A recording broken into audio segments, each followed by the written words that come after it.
رب اشرح لي صدري ويسر لي أمري واحلل عقدة من لساني يفقه قولي والحمد لله رب العالمين والصلاة والسلام على سيد الأنبياء والمرسلين وعلى آله وصحبه ومن استنى بسنته إلى يوم الدين اللهم اجعلنا منهم ومن الذين آمنوا وعملوا الصالحات وتواصوا بالحق وتواصوا بالصبر آمين يا رب العالمين ثم ما بعد السلام عليكم ورحمة الله وبركاته আমি সত্যি সম্মানিত বোধ করছি এবং কিছুটা আশ্চর্য হয়েছি আপনারা এতক্ষণ অপেক্ষা করেছেন দেখে আলহামদুলিল্লাহ।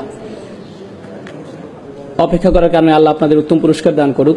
আবার কণ্ঠস্বর কিছুটা ক্লান্ত মনে হতে পারে, কারণ আমি সত্যিই ক্লান্ত, কারণ টানা 8 ঘন্টার লেকচার ছিল আলহামদুলিল্লাহ।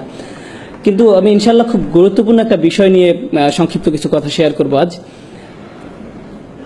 এটা এমন একটা বিষয় যা এখন আর তেমন আলোচনায় আসে না, কিন্তু এর প্রতি আমাদের মনোযোগ দেওয়া প্রয়োজন, কোনো সন্দেহ নেই যে বিষয়ে আমাদের নজর দেওয়া প্রয়োজন ইনশাআল্লাহ। আমি আপনাদের সাথে কথা বলতে যাচ্ছি মুসলিম তরুণদের মাঝে একটা সংস্কৃতি নিয়ে, যারা কোনো ধর্মীয় পথের ভিতর দিয়ে যাচ্ছে, বিশেষ করে পশ্চিমা সমাজে। অনেক সময় মুসলিম তরুণরা যে জীবনযাপন করে তাকে বলা যেতে পারে, মনে করুন পার্টিং, ঠিক আছে, এবং তারপর জীবনে কোনো এক সময় তারা বিশেষ উপলব্ধির মুখোমুখি হয় এবং দিনের পথে চলতে শুরু করে। এমন প্রচুর ভাই বোন আছে যারা জীবনে কোনো এক সময় পরিবর্তিত হয় এবং তারপর ধীরে ধীরে তারা আরো ধার্মিক হয়ে ওঠে। কিন্তু তারপর যা হয় তা হচ্ছে, যখন সময়ের সাথে সাথে তারা আরো ধার্মিক হয়ে ওঠে, তারা অনেক বেশি কড়া হয়ে যায়, খুব উৎসাহী হয়ে পড়ে, আবেগপ্রবণ হয়ে পড়ে এবং নিজেদের জন্য নিজেরাই কোনো শিক্ষক খুঁজে নেয়। সেই শিক্ষক হচ্ছে কখনো কোনো মানুষ, কখনো কোনো সিরিজ লেকচার, কখনো কোনো ওয়েবসাইট, কখনো কোনো ব্লগ, কখনো অপরিচিত কোনো নাম। কিন্তু সেটা যাই হোক না কেন, তারা নিজেদের জন্য একটা জ্ঞানের উৎস খুঁজে নেয়, যেটাকে তারা সঠিক বলে মনে করে। এর প্রতি তারা খুবই অনুরক্ত হয়ে পড়ে এবং আস্তে আস্তে যা ঘটতে শুরু করে তা হচ্ছে তারা খুব কঠোর, খুব অনমনীয় হয়ে ওঠে। তারা লক্ষ্য করতে শুরু করে যে তাদের চারপাশে মানুষরা ঠিক তাদের মতো না। তারা যাকে শিক্ষক মানে, তার চারপাশে মানুষরা তাকে শিক্ষক মানে না। তারা যেভাবে দিনকে বোঝে অন্যরা সেভাবে বোঝে না। তাই প্রথমে যা হয় তা হচ্ছে তারা তাদের চারপাশের, বিশেষ করে তাদের পরিবারের মানুষদের ব্যাপারে হতাশ হতে শুরু করে। মুসলিম তরুণটি ভালোর দিকে পরিবর্তন হতে শুরু করলে সবার আগে যাদের প্রতি হতাশ হয় তাহলে তার পরিবার। কেন তোমরা বোঝো না? এটাই দিন পালনের সঠিক পথ। এবং এমন আরো অনেক অনেক সংঘর্ষের সৃষ্টি হয়। আপনি যদি মুসলিম হন এবং আপনার পরিবার যদি অমুসলিম হয় তাহলে তা আরো বেড়ে যায়। কিন্তু মুসলিম পরিবারের মাঝে থেকেও যদি আপনি দিনকে নতুন করে আবিষ্কার করেন তাহলেও এমন সমস্যার সম্মুখীন হতে হয়। এরকম সমস্যা শুধু যে পরিবারের মাঝে সীমাবদ্ধ থাকে তা নয়, বরং বন্ধু মহলেও বিস্তার ঘটে। অনেক সময় এমন হয় যে আপনার দীর্ঘদিনের বন্ধু, কিন্তু সে কোনো ধর্মীয় পথের ভিতর দিয়ে যাচ্ছে না, বা হয়তো সে যাচ্ছে কিন্তু পথটা ঠিক আপনার মতো না, আপনার দিনের বুঝ হয়তো তার মতো না, অথবা কিছু বিষয় হয়তো তারা আপনার মতো এতটা কঠোর না, এবং এটা আপনার পক্ষে মেনে নেওয়া খুব কষ্টকর হয়ে যাচ্ছে। আপনি তখন তাদের প্রশ্ন মানে জর্জরিত করে তোলেন। যখন আপনি এমন মানুষদের সংস্পর্শে আসেন যারা দিনকে আপনার মতো করে দেখে না, তখন এটাকে কেন্দ্র করে আপনি তাদের বুঝিয়ে দেন যে তারা ভুল আর আপনি ঠিক। এভাবেই তাদের দিন পালন করা উচিত এবং এছাড়া কোনো পথ নেই, ইত্যাদি ইত্যাদি। এমন এক ধরনের আচরণ গড়ে ওঠে বিশেষ করে তরুণদের মাঝে। এমন আচরণের পিছনে অনেক কারণ রয়েছে। তরুণ বা তরুণীটি নিজে মনে করে যে সে যা করছে তা হচ্ছে আমর বিল মারুফ ওয়া নাহই আনিল মুনকার। তারা মনে করে যে তারা ভালো কাজে আদেশ দিচ্ছে এবং মন্দ কাজে নিষেধ করছে। তারা তো তাদের ভাই বোনদেরকে হাদিস বা কোরআনের আয়াতই বলছে, ভালো কাজই তো করছে, এটাই তো তাদের করা উচিত। এমন কথাই তাদের মাথায় থাকে। তারা যা বুঝতে পারে না তা হচ্ছে এখানে আরো একটা ব্যাপার ঘটছে, অন্য আরো কিছু ঘটছে। দিনের পথে আসার আগে আপনি হয়তো বন্ধু মহলের মনোযোগের কেন্দ্রবিন্দু ছিলেন, আপনি গুন্ডা মাস্তান যাই ছিলেন না কেন সকলের মধ্যমণি হয়ে থাকতেন। যখন আপনি ধর্মের পথে আসলেন তখন আপনাকে ঘিরে আর সেটা রইল না, কিন্তু আপনার তখন এমন কিছু একটা চাই। অন্যদের উপর নিজের আধিপত্য দেখানোর জন্য আপনার ভেতরে এক ধরনের জেদ কাজ করে। আপনার মনে হয় যে আমি মানুষকে দেখাতে চাই কোনো না কোনো ভাবে আমি তোমাদের চেয়ে সেরা। এবং এই ঘুরপথে চলতে গিয়ে বেশিরভাগ সময় নিজের অজান্তেই, অধিকাংশ সময় তারা মানুষকে যে ধর্মীয় মতামত প্রদান করে তার মাধ্যমে তারা নিজেদের শ্রেষ্ঠত্ব দেখাতে চায়। তারা মানুষের কাছে প্রমাণ করে দিতে চায় যে অন্যরা আসলে ধর্মটা ঠিকমতো জানে না, আমি ধর্ম সম্পর্কে ঠিকমতো জানি। আসো তোমাকে বলি কোনটা সঠিক, আসো তোমাকে আয়াতটা শিখাই, তোমাকে হাদিসটা শিখাই, তুমি জানো না এটা এভাবে না ওভাবে। মানে ধর্ম নিজেই আপনার ইগো প্রকাশের মাধ্যম হয়ে ওঠে। এমন ঘটনা খুবই দুঃখজনক, কারণ ধর্ম নাজিল হয়েছিল যেন আমরা নিজেদের বিনয়ী করে তুলি, কিন্তু এখন আমরা সেই একই ধর্ম ব্যবহার করছি নিজেদের অহংকার প্রকাশ করতে, দাম্ভিকতা প্রকাশ করতে। তবে এটা এমন নয় যে শুধু আমাদের তরুণদের মাঝেই ঘটে থাকে, বরং বড়দের মাঝেও হয়। আপনারা ইবলিসের কথা জানেন, সে কিসে আল্লাহর অবাধ্য হয়েছিল? সে সিজদা করতে রাজি হয়নি। আদম আলাইহিস সালামকে আল্লাহ কি কাজ দিতে যাচ্ছিলেন, কেমন উচ্চ বেতন তিনি পেতে যাচ্ছিলেন, আদম আলাইহিস সালাম কি পদোন্নতি পেতে যাচ্ছিলেন, যেটা দেখে ইবলিস বলে উঠছিল, না না না না না, আমি এই কাজের জন্য বেশি উপযুক্ত। কি ছিল সেই কাজ? আল্লাহ তাআলা কি উদ্দেশ্যে মানুষ সৃষ্টি করেছিলেন? ইবাদতের উদ্দেশ্যে, ঠিক। এবং আদম আলাইহিস সালামকে বলা হয়েছিল ইন্নী জাইলুন ফিল আরদি খলিফা। আল্লাহ ওনাকে কোথায় ন্যস্ত করেছিলেন? পৃথিবীতে। এবং এটা কি ছিল? আল্লাহর কাজ করার দায়িত্ব। এটা একটা ধর্মীয় উপাধি। আরো সহজভাবে যদি বলি, আদম আলাইহিস সালামকে ধর্মীয় সম্মাননা দেওয়া হয়েছিল, দুনিয়াবী সম্মান না। উনাকে কোনো উচ্চ বেতন বা বিলাস বাড়ি দেওয়া হয়নি, ওনাকে ধর্মীয় মর্যাদা দেওয়া হয়েছিল। তাই আপনি যদি এই বিষয়টা নিয়ে ভাবেন তাহলে কিছুটা অবাক হবেন। ইবলিস এক ধর্মীয় মর্যাদার কারণে আদম আলাইহিস সালামকে হিংসা করেছিল, তার ইগো প্রকাশ পেয়ে গিয়েছিল, কারণ সে মনে করেছিল আল্লাহর দ্বীনের কাজ করার জন্য আদমের চেয়ে সে বেশি যোগ্য, দ্বীনের কাজ করার জন্য আমি বেশি যোগ্য। এবং এই অহংকার প্রকাশ পেয়ে যায় যখন কেউ দাবি করে যে মসজিদের সভাপতি হওয়ার জন্য আমি বেশি উপযুক্ত, সভাপতি পদের জন্য আমি বেশি উপযুক্ত। তাকে কেন বেছে নেওয়া হলো? কেন তাকে এই কাজ দেওয়া হলো? কেন আমাকে নেওয়া হলো না? এটা একটা ধর্মীয় কাজ। সভাপতি হলে আপনাকে টাকা দেওয়া হবে না, মসজিদ পরিচালনার জন্য তো আপনাকে নতুন গাড়ি দেওয়া হবে না। কিন্তু তারপরও আমেরিকা জুড়ে আমরা দেখতে পাই কিসের জন্য মানুষ জান দিয়ে লড়ে যাচ্ছে? ধর্মীয় খেতাবের জন্য। মসজিদ পরিচালনা কে থাকবে? কার কথা শোনা হবে? কিন্তু কেন? এই রোগের সূচনা কোথায় হয়েছিল? সেই কাহিনী যথেষ্ট পুরানো। এই রোগের ভাইরাস ইবলিসের থেকে শুরু হয়েছিল। সে ওই ধর্মীয় কর্তৃত্ব চেয়েছিল। মূল বিষয় হচ্ছে এটা এক প্রকার অসুখ, এবং এটা যদি কারো মাঝে থাকে তাহলে তার সেটা অতি সত্বর চিহ্নিত হওয়া উচিত। যখন আপনার মনে হয় ভাগ্যিস আমি ছিলাম, না থাকলে এই মানুষদের একদম বিপদে চলে যেতে হতো, এদের সঠিক পথ দেখানোর জন্য অন্তত আমি আছি, যদি এটা আপনার মনোভাব হয়, আপনি ভয়ঙ্কর সমস্যায় আক্রান্ত। সত্যি আপনি ভীষণ সমস্যায় আছেন, কারণ আপনি ভাবছেন এই দিন কার উপর নির্ভর করে? আপনার উপর। দিনের আমাদেরকে প্রয়োজন নেই, আল্লাহর দিনকে আমাদের প্রয়োজন, কিন্তু আল্লাহর দিনের আমাদেরকে প্রয়োজন নেই। আল্লাহু গানিয়ুল হামিদ। আল্লাহ সুবহানাহু ওয়া তাআলা সমস্ত প্রয়োজন থেকে মুক্ত, তার আমাদেরকে প্রয়োজন নেই। আমাদের নিজেদের আরো বিনয় হওয়া দরকার। আমি এতক্ষণ ধর্মীয় দৃষ্টিকোণ থেকে ইগোর কথা বলছিলাম, কিন্তু পরিবারের মাঝেও দেখা যায় যে আমরা বলছি আমি মারা গেলে এই পরিবার দেখাশোনা কে করবে, কে বিল পরিশোধ করবে, আমি না করলে কে এসব করবে, এমন ভাবনা আপনার মনে আসে, ঠিক। কিন্তু আপনারা জানেন আমাদের মৃত্যু কবে হবে সেটা নির্ধারণ করা আছে। কিন্তু আপনি যতই ভাবুন না কেন যে আমার এত টাকা জমাতে হবে বা অত টাকা জমাতে হবে, আমাকে প্রমোশন পেতে হবে বা ইত্যাদি, আপনি চিন্তা করেন আপনাকে কি কি করতে হবে। কিন্তু যদি আল্লাহ তাআলা ঠিক করেন যে আপনি আজ রাতে মারা যাবেন, তাহলে যা নির্ধারিত তাই হবে। এবং আমি চলে যাওয়ার পর আমার সন্তান, আমার স্ত্রী, আমার স্বামী, যেই হোক না কেন, আল্লাহ তাআলা ইতিমধ্যেই তাদের দেখাশোনা করছেন।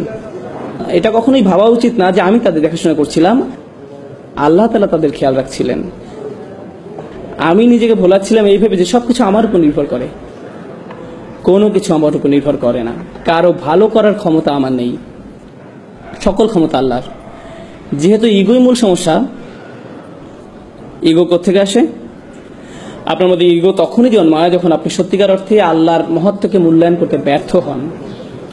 যখন আপনি আল্লাহকে সমাদর করতে জানেন না, তখন আপনি আল্লাহকে প্রশংসা করার স্থানে নিজের ব্যাপারে উচ্চ ধারণা পোষণ করেন। এখান থেকেই অহংকারের শুরু। সমস্যাটার গোড়া এখানেই।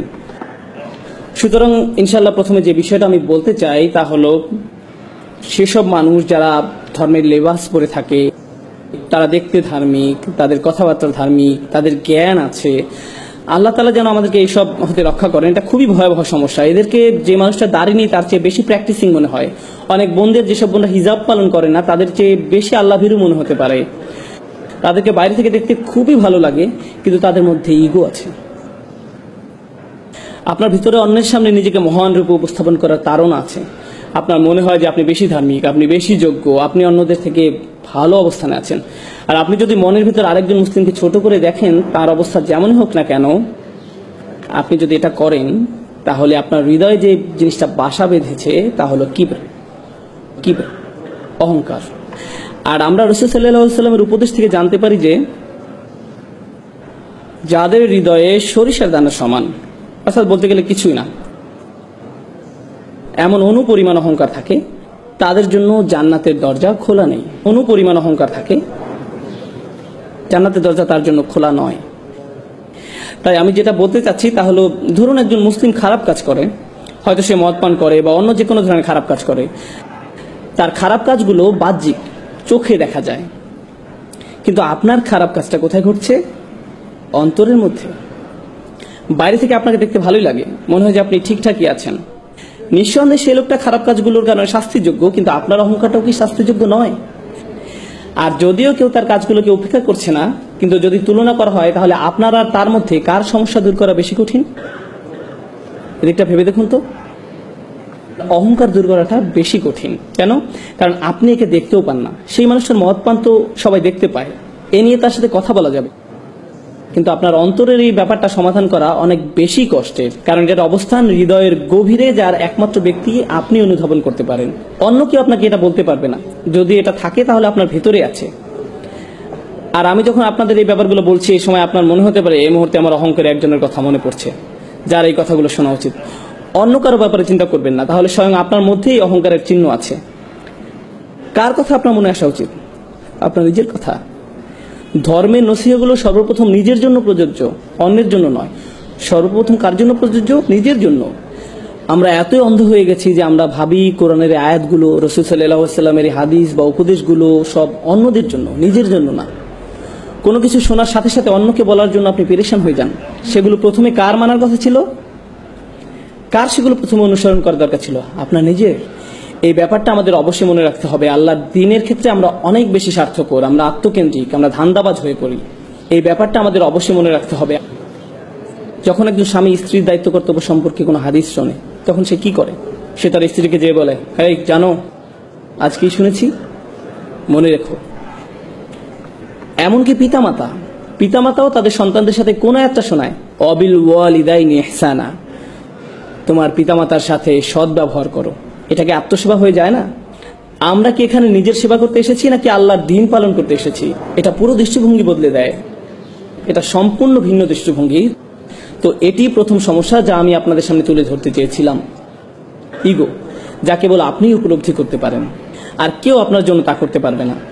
যদি আপনার অন্তরের মধ্যে ইগো থাকে, তাহলে বাইরে থেকে যতই ভালো দেখাক না কেন, তার কি মূল্য থাকবে?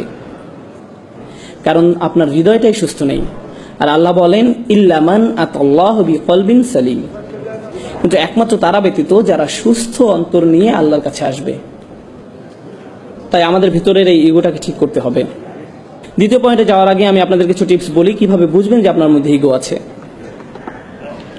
যদি কেউ আপনাকে কোনো বিষয় শুধরে দেয় আর আপনি খুবই অপমানিত বোধ করেন, আপনার যদি মনে হয় তুমি কিভাবে আমাকে এটা বলতে পারো, নিজেকে কি মনে করো, তার কি এমন যোগ্যতা আছে যে আমার ভুল ধরিয়ে দেয়? এটা যদি আপনার প্রথম প্রতিক্রিয়া হয়, তবে আপনার মধ্যে ইগো সমস্যা আছে।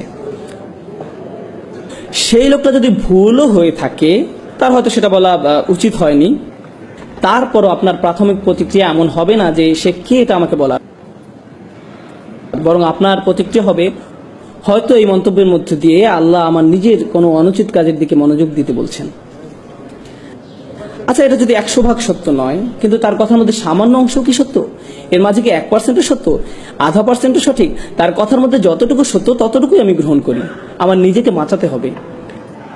সে কে আমাকে এগুলো বলার? নিজের মধ্যে এমন মানসিকতা গড়ে তুলবেন না। বাজে কথার মধ্যে থেকেও ভালোটুকু বের করে আনুন, আর বাকিটা বাদ দিন। যদি আপনার ভিতরে সব আলোচনা অংশ নেওয়ার তাড়না কাজ করে,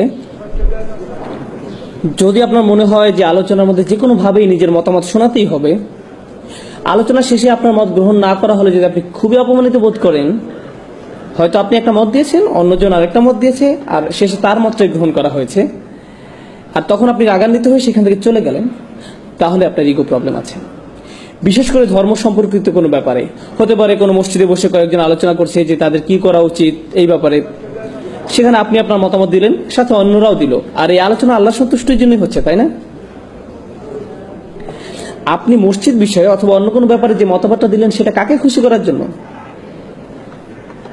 আল্লাহকে খুশি করার জন্য।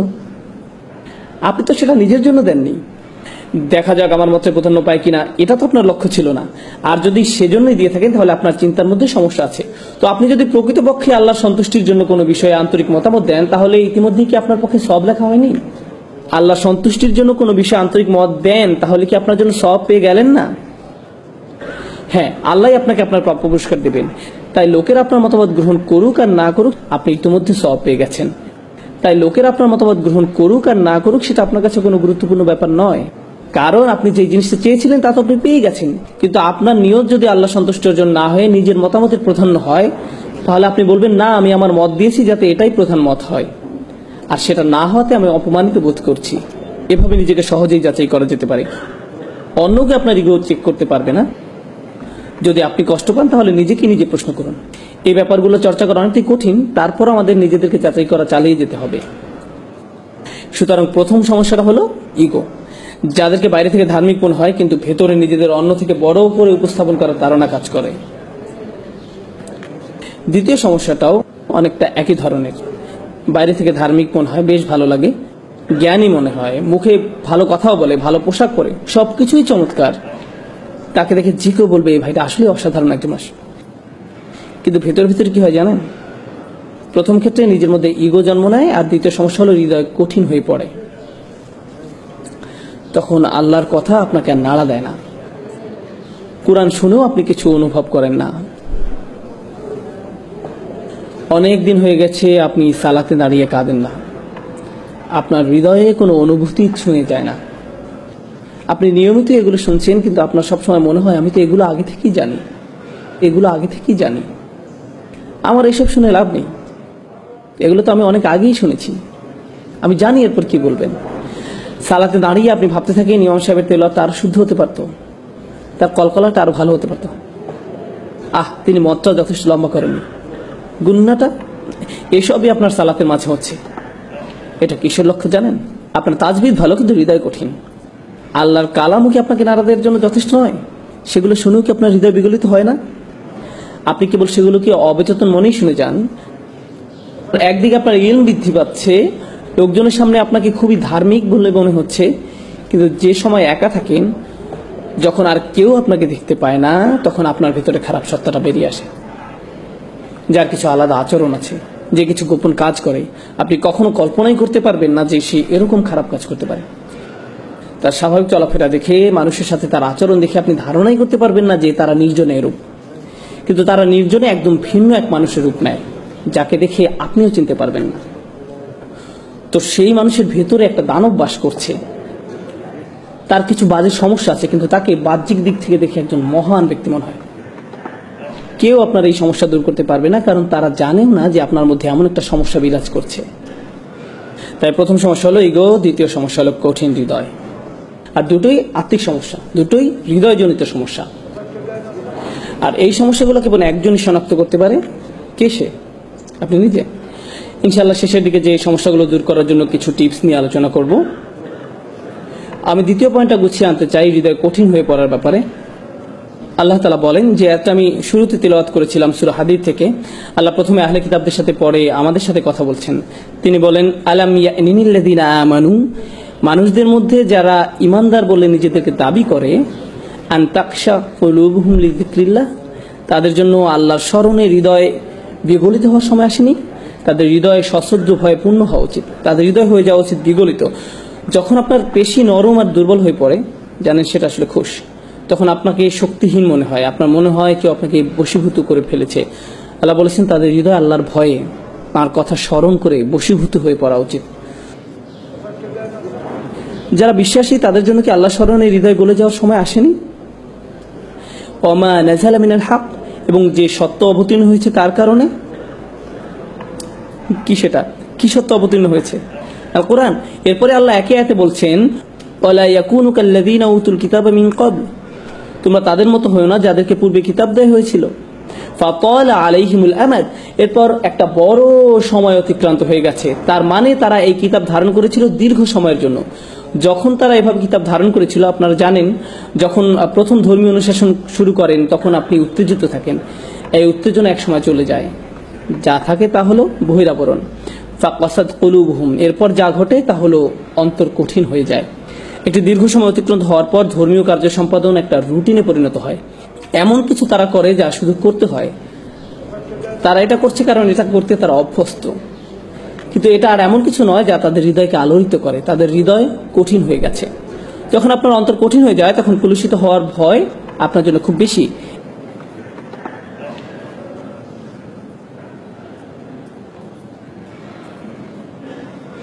এজন্য আয়াতে বলা হয়েছে ওয়াকাসিরুম মিনহুম ফাসিকুন, তাদের অধিকাংশই পাপাচারী, তাদের বড় একটা সংখ্যা হলো খারাপ। আয়াতটি শেষ হয়েছে আহলে কিতাবদের দিয়ে, কিন্তু কি দিয়ে শুরু হয়েছিল? আলাম ইয়ানিল্লাযিনা আমানু, আলোচনাটি আসলে তাদের নিয়ে যারা বিশ্বাস স্থাপন করেছে আর কিভাবে তাদের অন্তর কঠিন হয়ে গেছে। আর এটা যদি আপনার ভিতরে অনুভব করতে পারেন, কেউ আপনাকে বলে দিতে পারবে না, এটা কেউ আপনাকে বলে দিতে পারবে না। আমি আবার বলছি, আপনার জন্য এটা অনুমান করতে পারবে না। একমাত্র যে এটা ধরতে পারবে সে ব্যক্তি হলো আপনি নিজে, অন্য কেউ নয়। আপনি আল্লাহর সামনে কতটুকু বিনয়ী, আপনি অন্যদের সামনে কতটুকু বিনয়ী, এই বিষয়টা আপনাকে বলে দিতে পারবো না, আমি আপনাকে বলে দিতে পারবো না, একমাত্র আপনিই বলতে পারবেন। আপনি যদি কখনো হতাশা ভোগেন, আপনি বুঝতে পারবেন যে আপনার অন্তর আসলে কঠিন হয়ে গেছে, আর আপনি নিজে এই সমস্যাটা আপনার মধ্যে বাড়তে দিয়েছেন।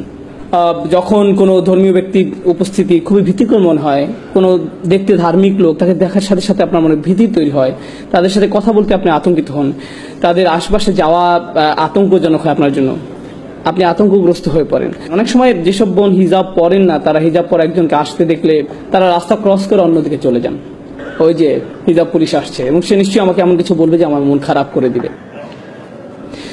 এখন একদিকে এটা ভয়ের কারণ, অন্যদিকে কখনো এটা সত্যি। কিছু মানুষ রয়েছে যারা অন্যদের নিচু চোখে দেখে, তারা অন্যদের প্রতি মারাত্মক অধ্যত আচরণ করে। এখন আপনি আমাকে বলুন, কিছুদিন আগেও না আপনি পার্টি মাতিয়ে রাখতেন? যারা আপনার সাথে এভাবে কথা বলে তাদের আপনি কিভাবে জবাব দেন? আপনি কি ভুলে গেছেন যে আপনি কোথা থেকে এসেছেন, আল্লাহ আপনাকে কোথায় নিয়ে এসেছে? কারণ মানুষ ভুলে যায় যে তারা কি ছিল আর আল্লাহ তাদের কোথায় এনেছেন। তারপর কয়েক বছর অতিক্রান্ত হওয়ার পর যখন তারা ভালো হয়ে যায়, তখন এমন কাউকে দেখলে তারা বলে আস্তাগফিরুল্লাহ, সে এমন কিভাবে হলো? আপনি কোথায় ছিলেন? এই লোককে দেখে তো আপনার শিক্ষা নেওয়া উচিত, আপনি তো ঠিক তার মতোই ছিলেন। আল্লাহর যে রহমত আপনার উপর বর্ষিত হয়েছে তা আপনার স্মরণ করা উচিত। কুনতুম আলা শাফা হুফরাতিন মিনান নার, আপনি দোজখের একেবারে প্রান্তে ছিলেন, ফাআনকাযাকুম মিনহা, তিনি আপনাকে রক্ষা করেছেন। আর সেই আয়াতে আল্লাহ বলছেন ফাআল্লাফা বাইনা কুলুবিকুম, তিনি তোমাদের অন্তরে ভালোবাসা সৃষ্টি করেছেন। আপনারা আপনাদের অন্তরসমূহের মাঝে যদি ভালোবাসা পেতে যান, তাহলে আপনাকে মনে রাখতে হবে যে আপনি নিজেও একদিন এই পথে ছিলেন এবং আপনাকে সেখান থেকে রক্ষা করা হয়েছে। আপনাকে এজন্য রক্ষা করা হয়নি যে আপনি খুব স্মার্ট মানুষ, আপনি রক্ষা পাওয়ার যোগ্য। এটা আপনার প্রতি কার অনুগ্রহ ছিল? এটা আপনার প্রতি আল্লাহর অনুগ্রহ ছিল। কোন সাহস আপনি অন্যদের দিকে কিভাবে তাকান, কিভাবে এমন মন্তব্য করেন? এই দাম্ভিকতা জঘন্য ব্যাপার, এটা আপনার সকল ভালো কাজ ধ্বংস করে দিবে, সব ভালো কাজ ধুয়ে মুছে দিবে। অধিকাংশ ক্ষেত্রেই আমাদের যুবকরা যারা তীব্র বিতর্কে লিপ্ত হয়, যে কোনো বিষয় নিয়ে হতে পারে ধর্মতত্ত্বের বিষয়, হতে পারে ফিকহের বিষয়, হতে পারে একটা সংগঠনের পদ নিয়ে, যে কোনো ব্যাপার নিয়েই হোক না কেন, আপনারা জানেন বিতর্কের মূল কারণ কি? ইগো। আসলে এটা আত্ম অহংকারের কারণে হয়ে থাকে। মানুষ স্কলারদের সম্পর্কে কথা বলে যেন তারা ক্রীড়াবিদকে নিয়ে কথা বলছে। ওই যে ওনার কথা আমার একদম পছন্দ হয় না, আমাকে মাফ করবেন, আপনি জানেন তিনি কত পরিশ্রম করেন আল্লাহর সন্তুষ্টির জন্য। যদি আপনি তার সাথে একমত নাও হন, প্রকৃত ব্যাপার হলো তিনি তার বাড়ি ত্যাগ করেছেন। তিনি যদি স্কলার নাও হন না কেন, তিনি বিশ্বের এক প্রান্ত থেকে আরেক প্রান্তে ভ্রমণ করেছেন শুধু জ্ঞান অর্জনের জন্য, রাতের পর রাত ব্যয় করেছেন প্রার্থনা করে, মুখস্থ করে, অধ্যয়ন করে। আর আপনি তার সম্বন্ধে এমন কি বা জানেন? তিনি কি বলছেন আমি পছন্দ করি না, আমার মনে হয় তিনি বিপদগামী। কোন সাহসে আপনি এটা বলেন? আপনি কি করেছেন? কিসে আপনার এমন অবস্থান নিয়ে যায় যে আপনি তার সম্বন্ধে এমন মন্তব্য করেন? আপনি যে কোনো মুসলিমের সাথে দ্বিমত পোষণ করতে পারেন, আপনার সাথে তার মতামত নাই মিলতে পারে, এই ক্ষেত্রে তাদের প্রতি আপনার প্রথম দৃষ্টিভঙ্গিটা কেমন হওয়া উচিত? আপনার কি এমন রায় দেওয়া উচিত যে তারা জাহান্নামের পথে? যদি আপনি সত্যিই তাদের ব্যাপারে উদ্বিগ্ন হয়ে থাকেন, সত্যিই তাদের ব্যাপার নিয়ে চিন্তিত হয়ে থাকেন, তাহলে তাদের এই সমস্যা নিয়ে আপনি অন্য কারোর সাথে কথা বলবেন না। আপনি কার সাথে কথা বলবেন?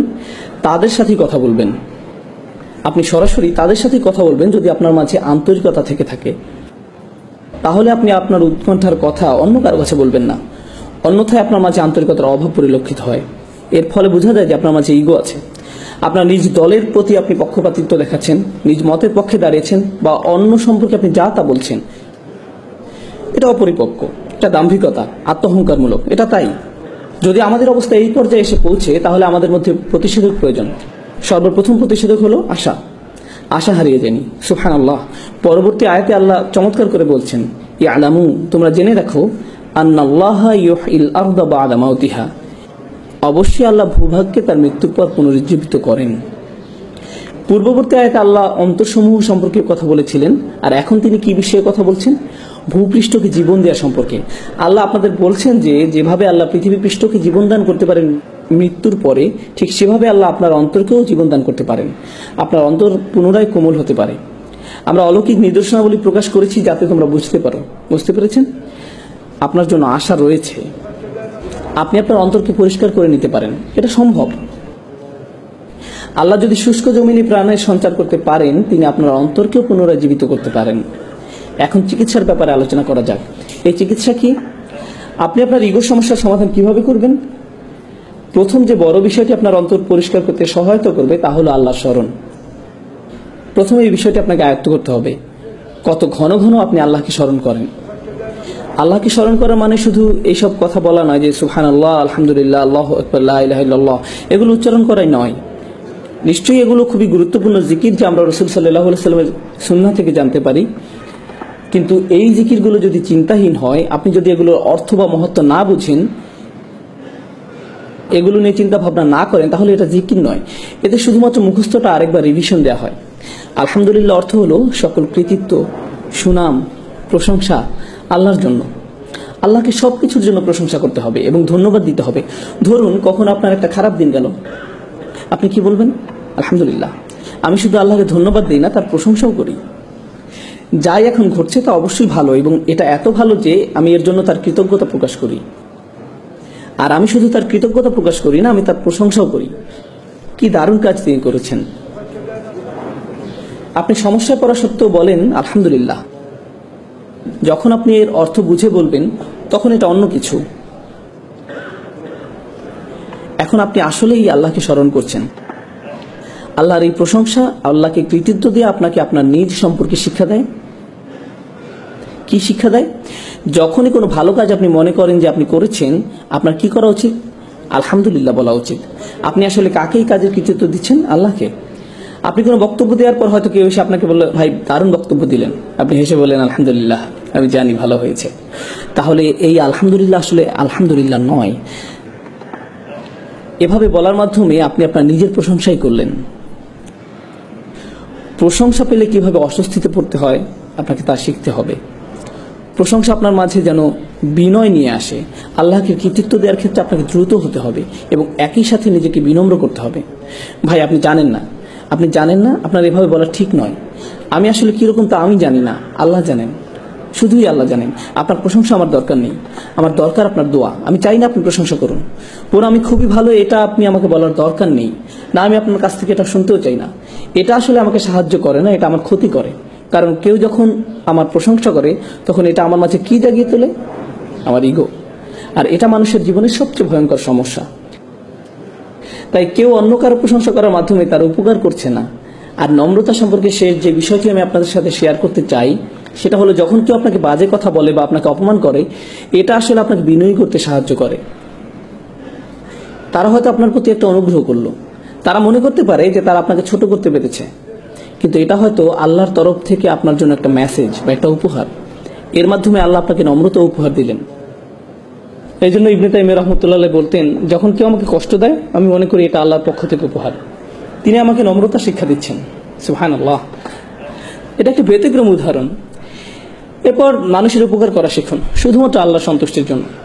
অনেক সময় কেউ কেউ সাধ্যের অতিরিক্ত করে ফেলে। ধার্মিকদের প্রতি এটাই আমার শেষ বক্তব্য, বিশেষ করে তরুণদের জন্য। তারা অনেক কর্মকাণ্ডে অংশ নেয়, তারা সংগঠনে অংশ নেয়, তারা দলে যোগদান করে, তারা মসজিদে যোগদান করে, তারা বিভিন্ন অনুষ্ঠানে যায়, তারা সবসময় কর্মঠ থাকে, তারা ডান বাম করতেই থাকে। এরপর কি ঘটে জানে? তারা ইচ্ছা শক্তি হারিয়ে ফেলে, তারা পুরোপুরি ক্লান্ত হয়ে যায়। যখন তারা পুরোপুরি ক্লান্ত হয়ে যায়, এরপর তারা কখনোই আগের অবস্থায় ফিরে আসতে পারেন। ভারসাম্য রাখুন, ধীরে ধীরে অগ্রসর হন। আপনাকে সপ্তাহের এক ছুটিতেই সব করে ফেলতে হবে না, অথবা গ্রীষ্মের ছুটিতেই সব করতে হবে এমন নয়, বরং ধীরে ধীরে অগ্রসর হন। ইনশাআল্লাহ আপনি গতি ধরে রাখতে পারবেন। এবং যখন আপনি শুধু আল্লাহর জন্যই কোনো কিছু করবেন এবং আপনি হতাশ হয়ে যান না, কোনো ফলাফল হচ্ছে না, এই জন্য উদাহরণ হিসাবে এই অনুষ্ঠানের কথা বলা যাক। আমাকে দাওয়াত দেওয়া হয়েছিল, আমি বলেছিলাম ঠিক আছে আমি রবিবার আসবো। শনিবার রাতে কেন নয়? কারণ তখন এখানে কেউ থাকবে না। জানেন আমার প্রথম মতামত কি ছিল? তো কি হয়েছে, আমি আপনাদের জন্য এখানে আসছি না, আমি কেন আসছি? আর বড় কোনো কারণ আছে। আপনারা আমাকে কিছু দিচ্ছেন না, কে দিচ্ছেন? আল্লাহ। ঠিক তাই এখানে একজন থাকুক, 100 জন থাকুক, আর কেউ না থাকুক, আমি কি আমার বিনিময়ে পাবো? যদি আমার নিয়ত ঠিক থাকে আমি পেয়েছি, যদি আমার নিয়ত ঠিক থেকে থাকে। আপনি কেন এখানে এসেছেন? কারণ আপনার বন্ধু আপনাকে আসতে বলেছে, কারণ আপনাকে আসতে জোর করা হয়েছে, কারণ আপনার গাড়ি এখনো ছাড়ছে না তাই আপনি এখানে আটকে গেছেন, এই জন্য? তাহলে আপনি কিছু অর্জন করতে পারলেন না। কিন্তু আপনার যদি এখানে আসার কারণ থাকে এরকম যে আজ রাতে আমি আল্লাহকে স্মরণ করব, আমি আল্লাহর আরো নিকটবর্তী হব, এমনকি যখন কিছু হচ্ছে না আপনি সেটার অপেক্ষায় আছেন, এই অপেক্ষার সময়টাও আপনার পক্ষে পুণ্য লেখা হচ্ছে। দৃষ্টিভঙ্গির পরিবর্তন করুন, নিয়তের পরিবর্তন করুন, ঠিক আছে? এটা আপনার জীবন ভর অনেক সাহায্য করবে। কারণ আপনি যখন কিছু করেন, যেমন প্রচারপত্র বিলি করছেন, মানুষকে প্রোগ্রামের দাওয়াত দিচ্ছেন, কিন্তু কেউ উপস্থিত হলো না, তখন আপনি মনে মনে বললেন কেউ কিছু শুনতে চায় না, কিন্তু আপনি হতাশ হয়ে পড়বেন না। কারণ কেন? কারণ আপনি প্রচারপত্র বিলি করেছিলেন কি জন্য? কেন আপনি দাওয়াত দিয়েছিলেন? কোথায়, কার কাছে আপনার প্রত্যাশা? আপনার কাজ চেষ্টা করা, ফলাফল তার কাছে। আপনি এই ফলাফলের দায়িত্ব নন। আপনি যখন এটাকে আন্তরিকভাবে মেনে নিতে পারবেন তখন জীবন অনেক সহজ হয়ে যাবে এবং আপনি নিজের প্রতি অনেক সন্তুষ্ট থাকবেন। আপনি হতাশ হয়ে পড়বেন না। কারণ সেখানে মাত্র অল্প কিছু মানুষ, তাদের সংখ্যা আরো বেশি হতে পারতো, হ্যাঁ সেখানে আরো মানুষ থাকতে পারতো, কিন্তু সেটি আল্লাহ হাতে। আমি কি আমার দায়িত্বটুকু পালন করেছি? আমি কি যথেষ্ট চেষ্টা করেছি? নিজেকে শুধু এটাই জিজ্ঞেস করার আছে, এবং আমার চেষ্টা কি সত্যি আল্লাহর জন্য ছিল কিনা, নিজেকে শুধু এই প্রশ্নটি করার আছে। আমি এসব আলোচনা আনছি কারণ নিয়তে এমন কিছু নয় যে আপনি জীবনে একবার মাত্র করেন। জীবনে একবার আপনি ইচ্ছা পোষণ করেছিলেন যে আপনি আল্লাহর রাস্তায় কাজ করবেন এবং একজন ভালো মুসলিম হবেন। আপনি সেই ইচ্ছা পোষণ করেছিলেন, কিন্তু সেই ইচ্ছাতে মরিচা পড়তে পারে। ফলে আপনাকে বারবার নিয়ত ঠিক করতে হবে, আপনাকে বারবার নিয়ত ঠিক করতে হবে। আপনি জানেন সবাই ভাবছে আপনার ইচ্ছা অনেক শক্তিশালী, কারণ তারা শুধু আপনার বাইরেরটা দেখছে। তারা কি দেখে না? ভেতরেরটা। এবং যেহেতু তারা শুধু বাইরেরটা দেখে, তারা আপনাকে বলবেন আপনি খুবই ভালো একজন মানুষ, এবং আপনি তাদের বিশ্বাসও করা শুরু করবেন, যার ফলে আপনার সমস্যা থেকে আপনার জন্য আরো ভয়াবহ করে তুলছেন। প্রথম প্রতিকার হচ্ছে আল্লাহকে স্মরণ করা। দ্বিতীয় প্রতিকার হচ্ছে উত্তম সঙ্গী খোঁজা, এমন সহচর খোঁজা যারা আপনার চেয়ে উত্তম। তৃতীয় প্রতিকার হচ্ছে গুরুত্বপূর্ণ প্রতিকার, নিজের মুখ বন্ধ রাখতে শেখা। নিজের মুখ বন্ধ রাখতে শেখা। যদি আপনি খুব খারাপ কিছু দেখেন তাহলে একজন মুসলিমকে উপদেশ দেওয়ার নমনীয় পন্থা খুঁজে বের করুন। এভাবে ভাবুন, আমি তাদের যে কথাগুলো বলতে যাচ্ছি সেগুলো কি তাদের ধর্মের প্রতি আরো বিমুখ করে দিবে? অথবা আমার সৌহার্দ্যপূর্ণ নমনীয় পন্থা খুঁজে বের করা উচিত, যা তাদেরকে ধীরে ধীরে ইসলামের মূল বিষয়ের সাথে আপোষ না করে দিনের পথে নিয়ে আসবে। হয়তো তাদের বন্ধুদের পরিবর্তনের মাধ্যমে, দৃশ্যপটের পরিবর্তনের মাধ্যমে, যদি তারা সামান্য একটু উপদেশ শুনতে পায়। আপনি প্রথমেই তাদের আচরণ পরিবর্তন করতে চান না, আপনি প্রথমে কি পরিবর্তন করতে চান? তাদের অন্তর। যখন তাদের অন্তর পরিবর্তন হবে তখন ব্যবহার আপনা আপনি পরিবর্তিত হবে। বেশিরভাগ সময় আমরা মানুষের কিসের পিছে ছুটি? আমরা তাদের ব্যবহারের পিছনে ছুটি। আপনি মানুষের ব্যবহার পরিবর্তন করতে পারবেন না, আপনি তাদের শুধু স্মরণ করে দিতে পারবেন এবং আশা করতে পারেন আল্লাহ তাদের অন্তরকে পরিবর্তন করে দিন। আপনার দায়িত্ব স্মরণ করে দেওয়া। আল্লাহ রসুল মানুষদেরকে আল্লাহর সাথে শিরক করতে দেখেছেন, কুফরি করতে দেখেছেন, এবং আল্লাহ বছরের পর বছর তাকে বলেছেন ফাযাক্কির ইন নাফাআতিদ যিকরা, ফাযাক্কির ইন নাফাআতিদ যিকরা, স্মরণ করিয়ে দাও, স্মরণে উপকারিতা আছে। মহানবী সাল্লাল্লাহু আলাইহি সাল্লাম এই একই ধরনের খুব খারাপ মানুষদের কাছে 10 বছর দাওয়াত দিয়েছেন এবং আল্লাহ বলে গেছেন স্মরণ করিয়ে দাও, এতে কাজ হবে, স্মরণ করিয়ে দাও, এতে উপকার আছে। আপনি কাউকে স্মরণ করে দিলেন, এতে কোনো ফল পাওয়া যায় না। যখন আপনি বলেন আমি তাকে স্মরণ করে দিয়েছিলাম, সে পাত্তাই দেয়নি, তাকে স্মরণ করে দেওয়ার মাঝে কোনো উপকার নেই। নবী সাল্লাল্লাহু আলাইহি সাল্লামের জীবনে দেখুন তিনি কি পরিমাণ স্মরণ করে দিতেন, এবং আল্লাহ বলে যেতেন আপনি হয়তো উপকারিতা দেখতে পাচ্ছেন না, কিন্তু সেখানে উপকারিতা আছে। হ্যাঁ, উপকারিতা আছে। এবং আন্তরিকভাবে মনে করিয়ে দেয়া থেকে উপকারিতা প্রথম কে পাবে? সেই ব্যক্তি যে স্মরণ করিয়ে দেয়। কে প্রথম উপকৃত হচ্ছে? আপনি, কারণ আপনি স্বীকার করে নিয়েছেন যে শব্দগুলো আপনার মুখ থেকে বের হচ্ছে, কিন্তু প্রভাব কোথা থেকে আসবে? আল্লাহ তাআলার পক্ষ থেকে। এবং যদি আপনার কথায় কাজ না হয় তাহলে হয়তো কার মাঝে কিছু সমস্যা আছে, আপনার মাঝে। আপনার প্রথম প্রতিক্রিয়া এমন হওয়া উচিত নয় যে তার মাঝে কিছু সমস্যা আছে, সে আমার কথা শোনে না। এটি প্রথম প্রতিক্রিয়া হওয়া উচিত নয়। আপনি জানেন নবী সাল্লাল্লাহু আলাইহি সাল্লাম যখন মানুষকে উপদেশ দিতেন, দাওয়াত দিতেন, এবং তারা ওনার কথা শুনতো না, তখন ওনার মনে চিন্তা উকি দিত, হয়তো আমি আমার দায়িত্ব ঠিকভাবে পালন করতে পারছি না, হয়তো আমি এই কথাগুলো আরো ভালোভাবে বলতে পারতাম। এবং তখন আল্লাহ তাআলা তাকে মনে করে দিতেন, না না না, আপনি আপনার দায়িত্ব ঠিকভাবে পালন করেছেন, আপনার যা করার কথা আপনি তাই করেছেন, আপনি শুধু সতর্ক করে যান, আপনি শুধু সতর্ক করে যান, ফলাফল নিয়ে দুশ্চিন্তা করবেন না, আপনার যা করার কথা শুধু তা করে যান।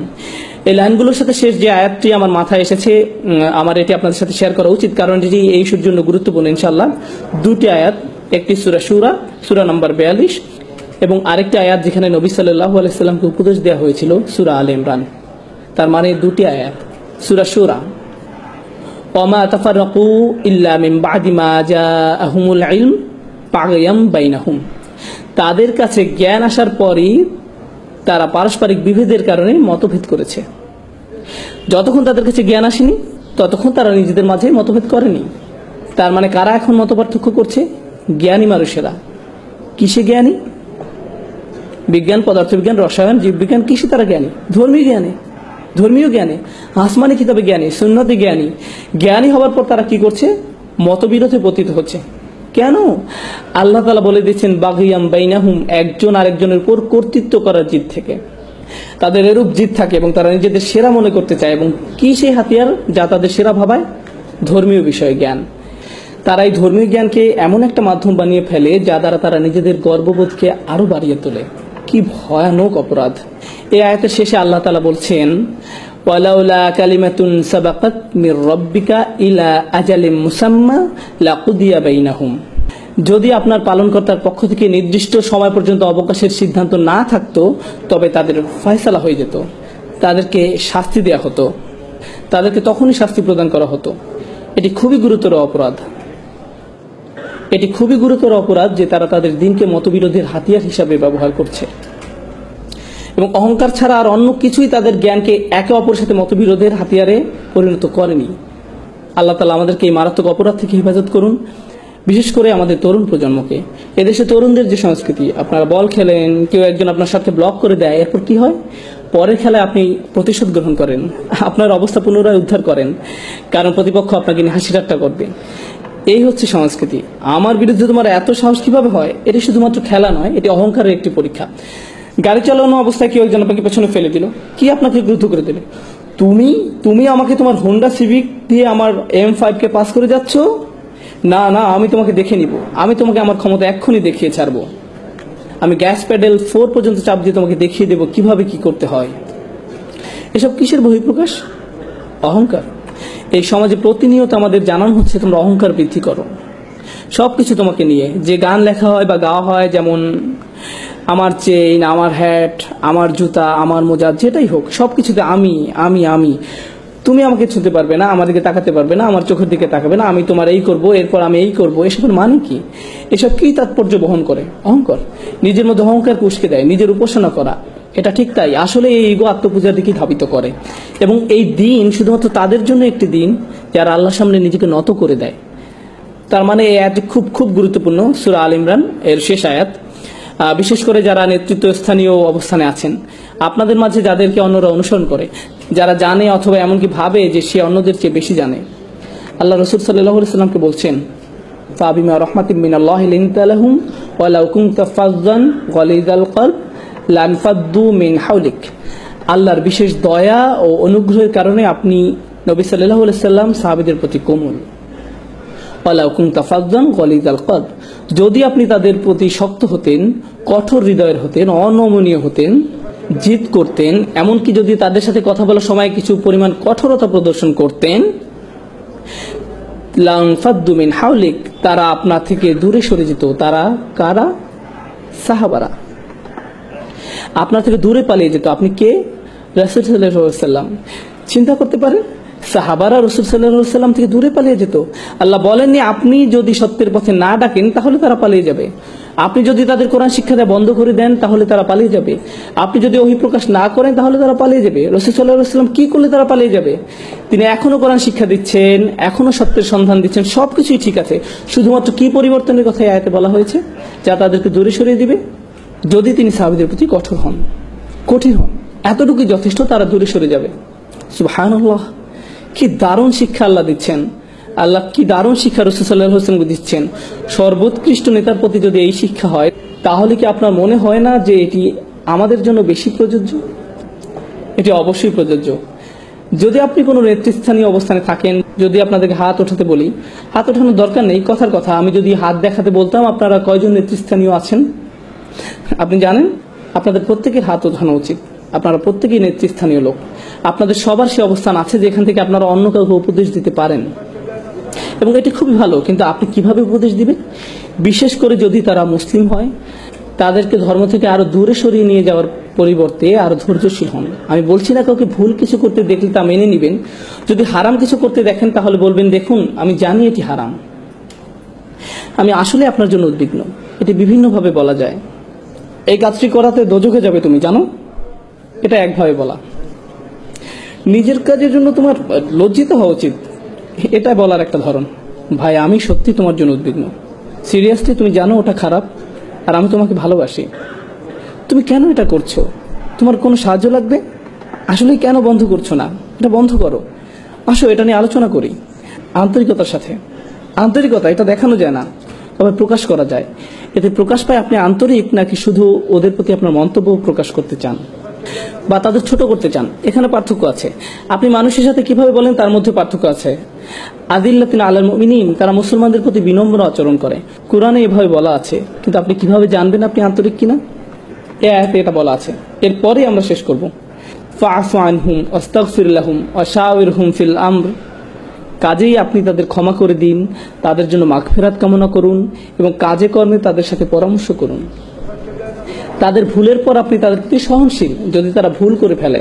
প্রথম কাজ, তাদের মমতার সাথে ক্ষমা করে দিন, ফাআফু আনহুম। এরপর আল্লাহ সুবহানাহু ওয়া তাআলার কাছে ক্ষমা প্রার্থনা করুন। আল্লাহর কাছে ক্ষমা প্রার্থনা মানে এই নয়, ধরুন কোনো ভাই কিছু করলো আর আপনি বললেন, এই যাই হোক আল্লাহ তাআলা তোমাকে ক্ষমা করে দিক, এটা ফাস্তাগফির লাহুম নয়। আপনি কখন তাদের জন্য আল্লাহর কাছে ক্ষমা চাইবেন? যখন আপনি নিজের জন্য আল্লাহর কাছে ক্ষমা চাইছেন, নির্জনে। নির্জনে প্রার্থনার মানে কি? আন্তরিকতা, ওটা আন্তরিক, অকৃত্রিম। সবার সামনে যদি বলেন, ভাই তুমি অনেক ভুলের মধ্যে আছো, আল্লাহ তাআলা তোমাকে ক্ষমা করুন, আমি তোমার জন্য দোয়া করব, আয়াতে এটা বলা হয়নি। ওটা আসলে কিসের প্রকাশ? দম্ভ, অহংকার। তাদের জন্য আন্তরিকভাবে নির্জনে দোয়া করুন, ফাস্তাগফির লাহুম। আর ওরা যাতে বোঝে যে আপনি ওদেরকে ভদ্র মানুষ মনে করেন, ওয়াশাওিরহুম ফিল আমর, তাদের সাথে পরামর্শ করুন, তাদের মতামত গ্রহণ করুন, তাদের মতামত জানতে চান, তাদেরকে ভদ্র মানুষ হিসাবে গণ্য করুন। রাসূল সাল্লাল্লাহু আলাইহি ওয়াসাল্লামের কারোর সাথে পরামর্শ করার প্রয়োজন ছিল না। ওনার কাছে যা নাজিল হতো ওহী, সেই অনুযায়ী উনি সিদ্ধান্ত দিতে পারতেন। কিন্তু আল্লাহ সুবহানাহু ওয়া তাআলা ওনাকে সিদ্ধান্ত গ্রহণে অন্যদের সাথে পরামর্শ করার আদেশ দিয়েছেন। কেন? যাতে তারা অনুভব করে কি সংযুক্ত, সম্মানিত। এটা একজন নেতার চারিত্রিক বৈশিষ্ট্য হওয়া উচিত। উনি তার অধীনে যারা ছিল তাদেরকে বুঝতে দিয়েছেন যে তারাও সম্মানিত। ওয়াশাওিরহুম ফিল আমর, এবং কাজে কর্মে তাদের সাথে পরামর্শ করুন। ফাইদা আযামতা ফাতাওয়াক্কাল আলাল্লাহ, যখন আপনি কোনো সিদ্ধান্ত নেন আল্লাহ তাআলার উপর বিশ্বাস রাখুন, কারণ আপনার সিদ্ধান্তই সাফল্যের চাবিকাঠি নয়। সব সাফল্যের মূলে আছেন আল্লাহ সুবহানাহু ওয়া তাআলা। ইন্নাল্লাহা ইউহিব্বুল মুতাওয়াক্কিলিন, আল্লাহ তার উপর নির্ভরকারীদের ভালোবাসেন। আল্লাহ আমাদেরকে আমাদের চেয়েও ভালো মানুষদের সঙ্গ দান করুন, যেন আমরা আমাদের অহংবোধ নিয়ন্ত্রণ করতে পারি। আল্লাহ সুবহানাহু ওয়া তাআলা আমাদের এই তৌফিক দিন যেন আমরা আমাদের আশেপাশে মানুষদের সৎ উপদেশ দিতে পারি। যারা বলে লা ইলাহা ইল্লাল্লাহ, যারা আমাদের সাথে এই চমৎকার কালেমায় বিশ্বাস করে, তারা আমাদের রক্তের সম্পর্কের আত্মীয়ের থেকেও অনেক বেশি ভালোবাসার দাবি রাখেন। লা ইলাহা ইল্লাল্লাহ আমাদের রক্তের বন্ধন থেকেও বেশি কাছের করে দেয়। আমরা যেন সব মুসলিমদের সাথে সেই রকমের ভালোবাসা এবং সহমর্মিতা অনুভব করতে পারি, আন্তরিকতা তাদের প্রতি প্রকাশ করতে পারি। আল্লাহ আমাদেরকে সেই তৌফিক দান করুন, আমিন। ভালো উপদেশ যাদের প্রয়োজন তাদের অন্তরে যেন তা প্রবেশ করতে পারে, আল্লাহ সেই তৌফিক দান করুন। আল্লাহ সুবহানাহু ওয়া তাআলা আমাদের উপদেশ গ্রহণ করার ক্ষমতা দিন, আমরা যেন এর সবটুকু ভালো গ্রহণ করতে সমর্থ হই, এবং উপদেশ যেন আমাদের অহংবোধ বাড়িয়ে তোলার কোনো মাধ্যম না হয়ে ওঠে। আল্লাহ আমাদেরকে তার সামনে বিনম্র রাখুন, আমাদের অতীত ভুলগুলো ক্ষমা করে দিন, আমরা যেন প্রতিনিয়ত আমাদের অন্তঃকরণকে পরিশুদ্ধ করি। আল্লাহ আমাদেরকে সেই তৌফিক দান করুন, আমিন। এবং পরিশেষে আমি প্রার্থনা করি আল্লাহ যেন আমাদের অন্যান্য সব সম্মেলনের মতো এই সম্মেলনেও সব ভালো কাজ, আমাদের সকল ভুল ভ্রান্তি ক্ষমা করে কবুল করে নেন। এমনকি আমাদের অজু, আমাদের নামাজ, আমাদের দোয়া, আমাদের ভুলটুকু ছাড়া সবকিছু আল্লাহ কবুল করে নিন। আল্লাহ যেন আমাদের সবকিছু কবুল করে নেন।